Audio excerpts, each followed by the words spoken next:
Jo sóc l'Ernest, vaig ser detingut arran del desnonament de plaça Universitat, que es va fer postsentència, i el meu judici ja va passar, va ser el 28 d'octubre, on finalment no va ser absolutòria, però tampoc en condemnatòria. Em van demanar 1 any i 10 mesos de presó per participar de la manifestació. El fet de tombar les lleis repressives és en certa manera interessant, perquè al final estàs posant en focus totes les lleis que atenten directament contra els nostres drets i que fan que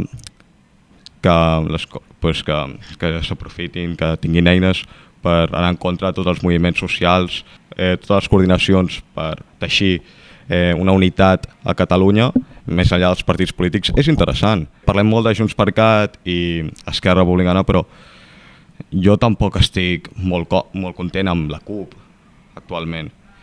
I espero que, potser si tingués més representació i potser podria fer alguna més interessant. No ho sé, ho dubto una mica.